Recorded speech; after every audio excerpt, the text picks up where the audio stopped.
Hello, welcome to our next video lecture, which is again on the same module 4, arrays and strings. This is my fifth video lecture. In this video lecture, we are mainly discussing about the strings, that is character array. So let's start with the fundamentals of this string or array of characters. A one-dimensional array of characters which can be used for storing the string, and it can be declared as follows. So we need to use the syntax by specifying data type. The data type is of course char because we wanted to store the characters. Then we need to give name to this array, that is identifier, and then in the square brackets we need to specify the capacity of the array. End the command with semicolon. This is the general syntax to declare one-dimensional array of characters. This array can be used for storing the string. Now what is a string? String is basically a sequence of characters which can be ABCD 1 2 3 4, or which can be IPL space 2020, or which can be exam-may space 20. This last string is in question. Anyway, it will happen. So these things can be called as strings. So any sequence of characters will be considered as string. So sequence of character may include alphabets, lowercase, uppercase, maybe digits, and the special characters like dash or space. These all are considered as characters. And in order to store them and process, what we need is one-dimensional array of characters, right?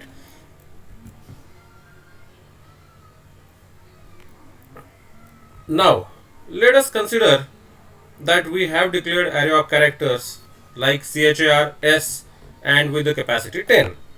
When we declare this array s will be able to store any string whose length is less than or equal to 9 characters.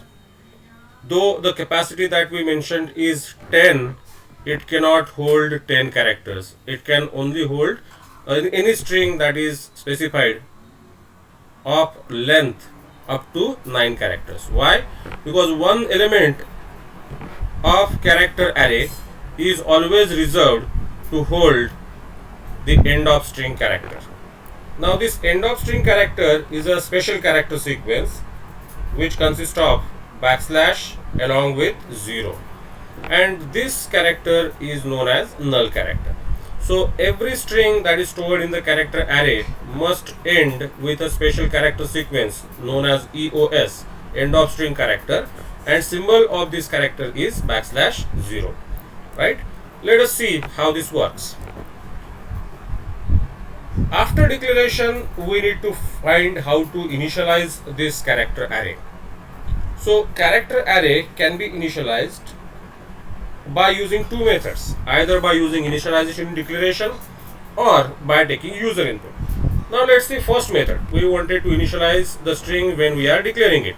So let us consider a command char s10 is equal to, and directly I can specify the sequence of character that I wanted to store inside the array s.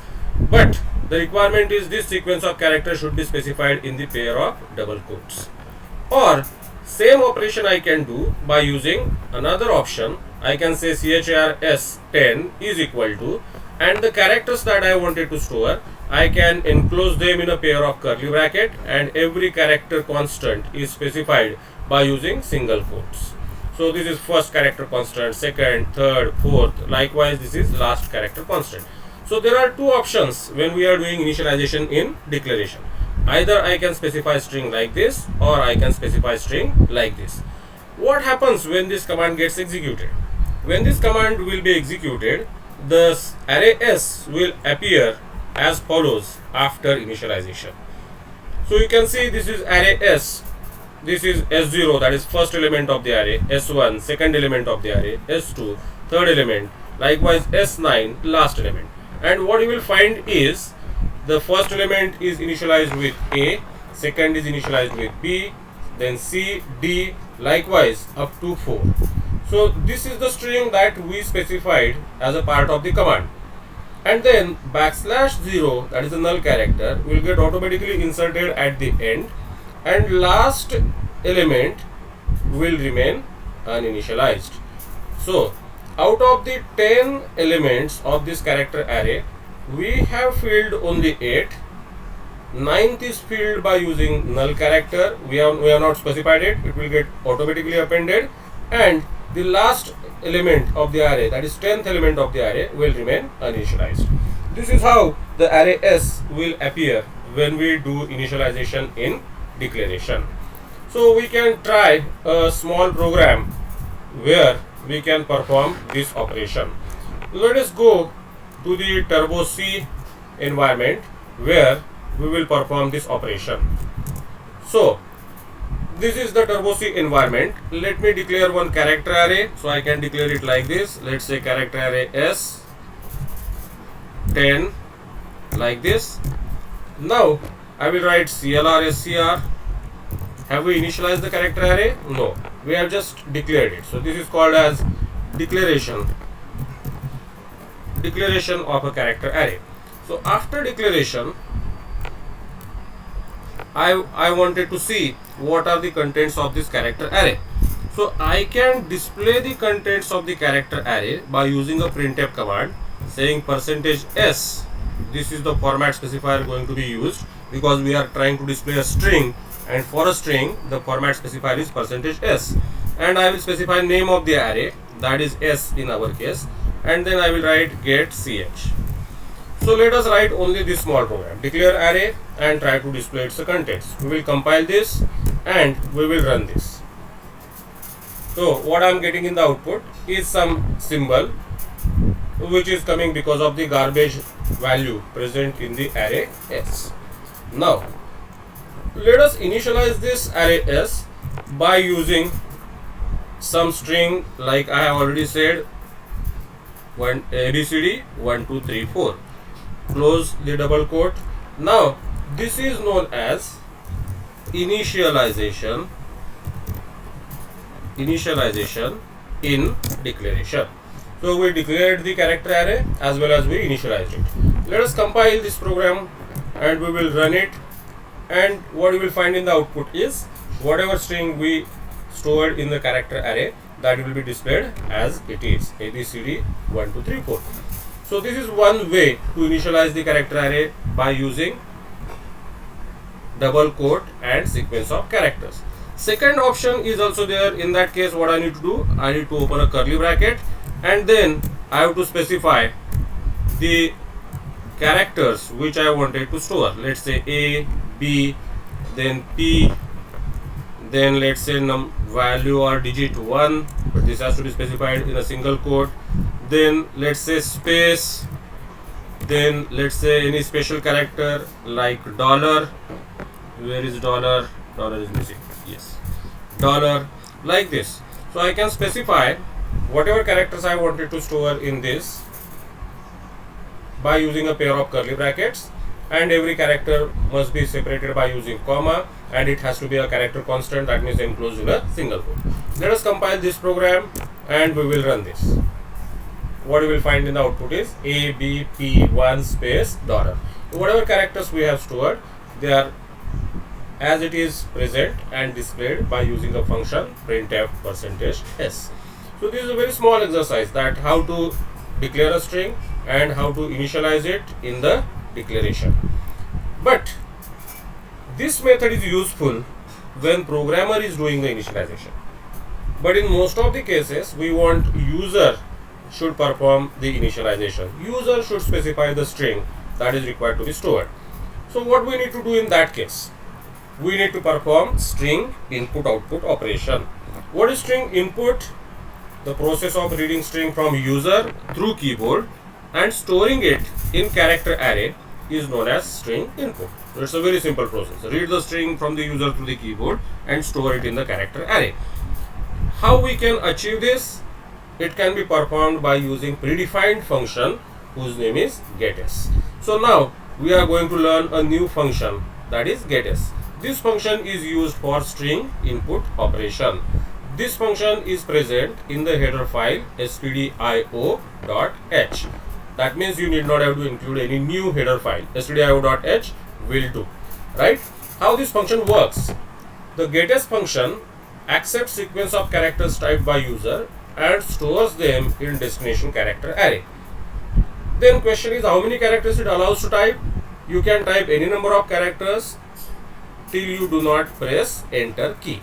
The moment you press enter key, whatever sequence of characters that you typed before it, that will be accepted by getS function, and they will be sequentially stored into the destination character array. First character that you typed will be stored in the first element whose index is 0. Second character that you typed will be stored in the second element whose index is 1. Likewise, it will keep on storing all the characters sequentially. Let's take example. Let's consider there is a character array char s10. Then when we execute a command getS and in bracket s, so getS is the name of the function. What is this in bracket s? This s is the name of character array that we are using as a destination array, right? So s will act as destination array. Then when this function is allowed to execute, the user will be allowed to type a string. Let's say user has typed a string IPL space 2020. Then how this string will be stored into the character array s?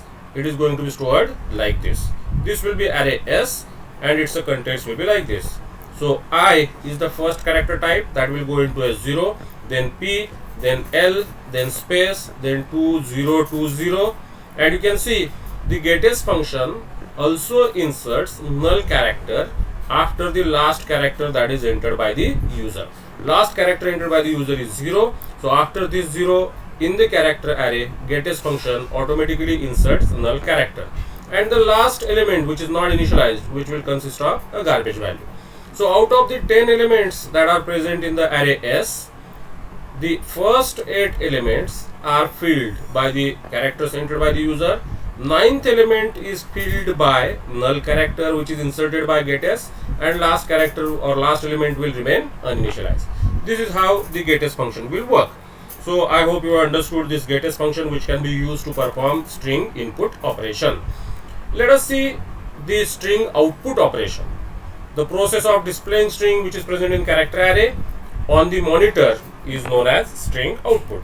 So the operation is simple. We are already having a character array which is holding some string, and our intention is to display that string to the user on the screen. This can be performed by using another predefined function whose name is puts. So this is again a new function that we are coming across, puts function, which is also a part of header file stdio.h. So getS and puts functions are present in stdio.h. So you have to include that header file in the program where we are using getS and puts. These are functions related to string input output operation.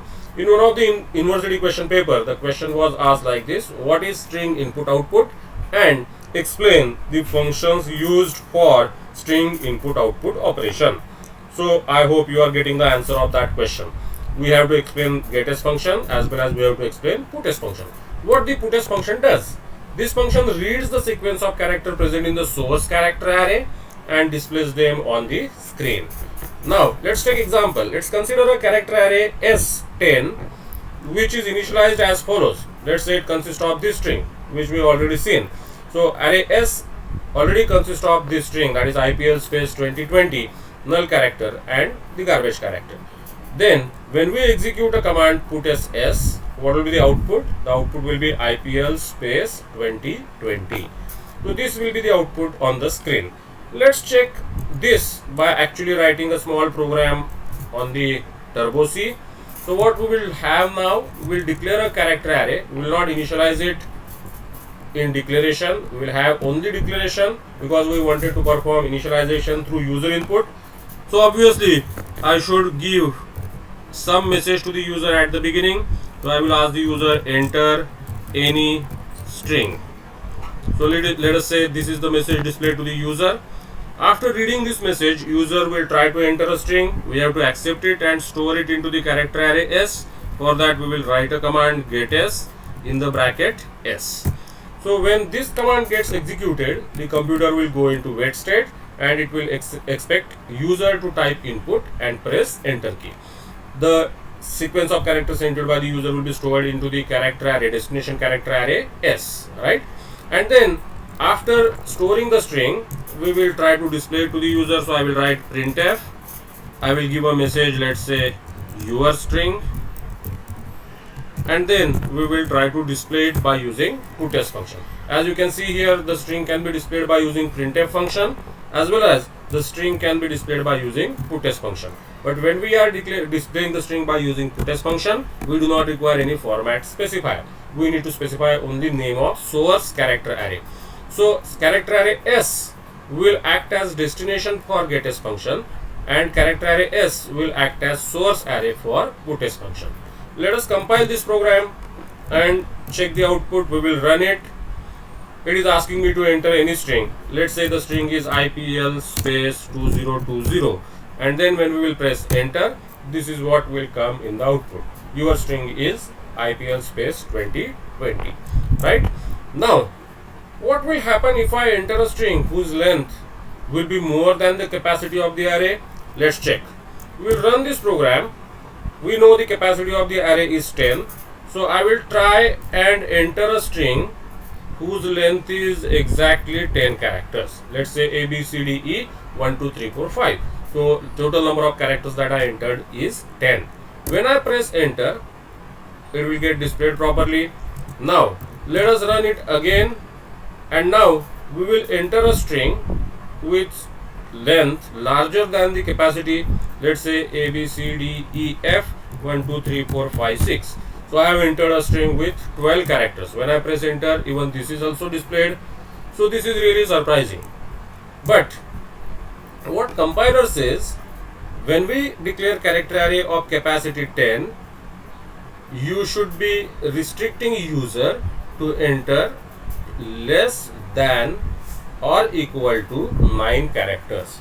User should not enter more than 9 characters.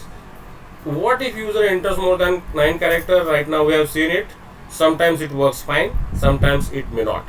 So compiler will not give you any guarantee when the length of the string exceeds the capacity of character array. If you are fortunate, it will work correctly like it worked right now for us, but it may not happen always. So reliability is lost. The compiler says I will not be reliably able to store the extra characters that you are entering. So you should not do it. Whenever capacity is 10, you should restrict the number of characters in the your string less than equal to 9, not even 10, right? Now let's go back into our presentation. We will see the other method to perform string input output.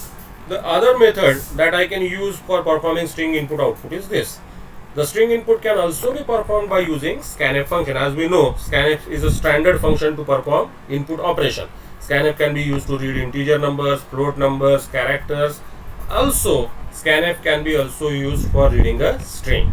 So in that case, what will be the format of the scanf function? I need to write scanf. The format specifier required to be used is %s, because we are reading a string. And then normally in a scanf function, what we specify over here, we specify address of the variable. So our variable is array s, but you can see here I have not written address of s. In this case, we have to specify only name of character array, because the name of character array itself acts as address of that array. I repeat, name of character array acts as address of that character array. So we need not have to exclusively use ampersand operator. We have to write only s. That is nothing but what? Address of array s. I hope you have understood this thing. So I can use this method for reading a string from user. But there is a problem. What is the problem of this method? This method cannot be used to read a string which consists of space in between, because it will read a string only up to the space. Whatever characters you are entering after space will be ignored by this particular input method. Let's check actually through the program. I will again go back to the Turbo C. Instead of writing getS s, instead of using this function, Now I will try and use a function scanf.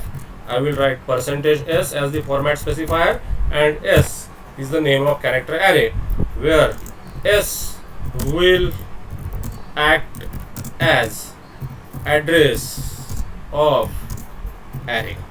So we need not have to write and s, we have to write only s. This is the special case where scanf function doesn't require ampersand operator. For any other basic data type variable, whenever we are using scanf function with the variable name, we should use ampersand.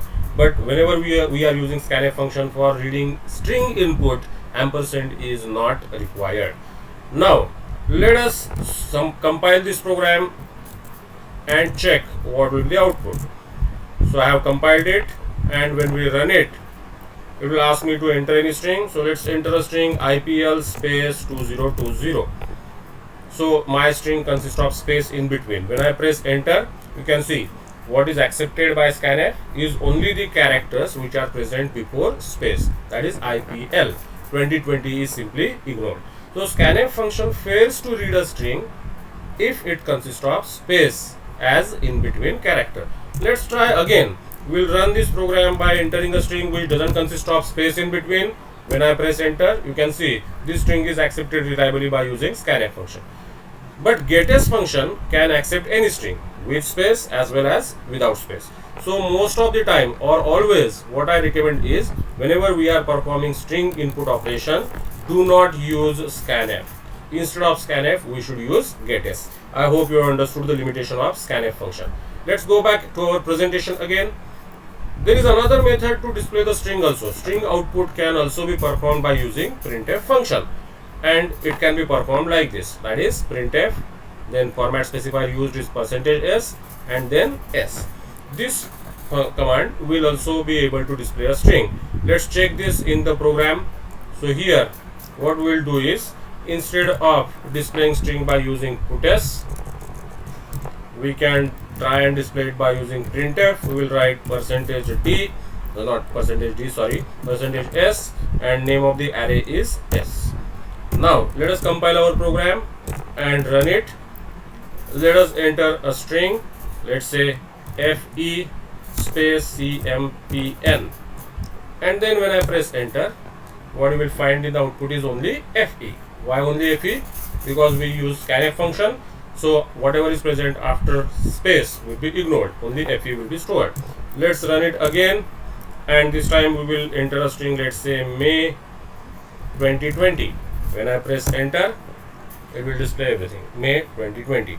So I hope you have understood the fundamental things about character array. What are the things that we discussed in this lecture or this video session? Let us recap. The first thing that we discussed is declaration of character array, how to declare it. Second is initialization. The initialization can be performed in declaration. We have seen where programmer will specify the data that is required to be stored into the character array. Then third thing that we have learned is a getS function, how that is for string input operation, how to accept and store the string into the character array program.